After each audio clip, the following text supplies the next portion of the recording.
Hello children, I hope you are keeping safe and doing great. Today we will be studying about India, our beautiful country. So children, are you excited for a fun learning session? Great children, so let's start. India is a vast and a very beautiful country. The land surface of our country is not the same everywhere. It varies from place to place. When we look at the map of our country, we see various landforms and water bodies shown in different range of colors. India is one of the very few countries in the world which has so many varieties. Our country has mountains, plains, desert, thick forest, a long coastal line, beautiful beaches and many rivers. Let us read about the main physical division of India. Mountains, plains, plateaus, desert and islands. The mountains. The Great Himalayas form the northern boundary of our country. It is the world's highest mountain range. Mount Everest in Nepal, 8,848 meters, is the highest peak in the Himalayan range. Most of its high peaks are covered with snow throughout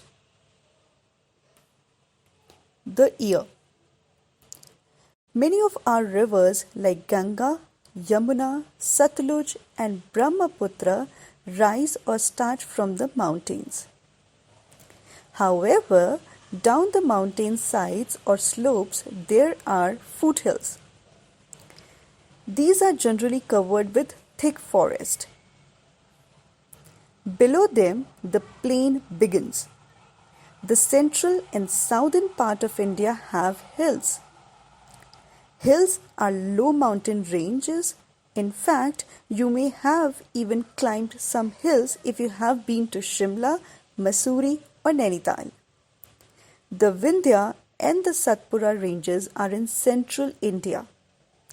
Nilgiri hills are in South India. So children, I am going to ask you one question which you have to answer and send me your answer in my next session. Name the youngest Indian to climb the mountain Everest. Okay children? The plains. Plains means flat and leveled land. The Great Plains of India lie to the south of the Himalayas. It is also referred to as Gangetic Plains. The rivers Ganga and Yamuna flow through these plains. These rivers make the land fertile and therefore this area becomes perfect for growing grains. Plains are always thickly populated as plenty of food is grown there. The plains along the eastern and the western coast of India are thin strips of flat land. They meet in the south at a place called Kanyakumari. The Narmada, Tapi, Mahanandi, Godavari, Krishna and Kaveri are the rivers that flow through these plains. Then they fall into the sea. Let's learn about plateaus. Where can you see an ice cream cone on the map of India? Yes, you're right, in the southern part of India. It is flat but look like a tabletop. It is higher than the surrounding area and is called plateau. The land here is very rough. The Deccan Plateau, Southern Plateau, occupies the largest part of India. The rivers here depend on the rain for water, so they become dry in summers and also when rainfall is poor. As a result, the Deccan Plateau region is not very fertile. Look at the map of India. You will notice that the southern tip is surrounded by water bodies on all three sides. This type of land is called a peninsula.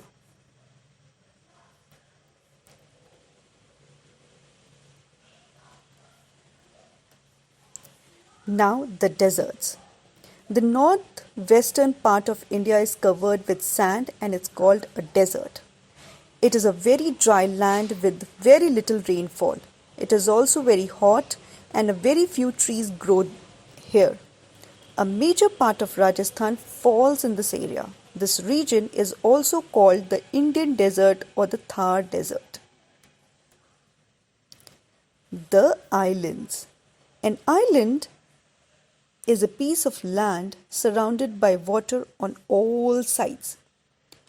Look at the map of India towards the eastern side for small land masses surrounded by water. This is the group of islands called the Andaman and Nicobar Islands that lies in the Bay of Bengal. Now look towards the western side of map of India. You will find small land masses surrounded by water. This island group is called the Lakshadweep Island that lies in the Arabian Sea. Besides having a variety of landforms, India experiences a variety of climate. Mountain regions are cool throughout the year, while in plains, summers are too hot and winters are too cold. The climate in the coastal area is neither very hot nor very cold. So in this lesson, children, we have learned some new words. So let's recall that. The first one is peninsula. Land surrounded by water on three sides. Plateau. A flat land that is higher than the plains. Desert. Land with sand all around with little or no rainfall. Last, island. Land surrounded by water on all sides. There are a few pointers which you need to remember. The Himalayas form the northern boundary of India. They are the highest mountain range in the world. Mount Everest is the highest peak in the world. Rivers like Ganga, Yamuna, Satluj and Brahmaputra originate in the Himalayas. The Great Plains of India lies to the south of the Himalayas. Many rivers flow through it and make the land fertile. The southern part of India is a peninsula and plateau. A plateau is a flat plain land that is higher than the surrounding area. The Deccan Plateau occupies the largest part of India.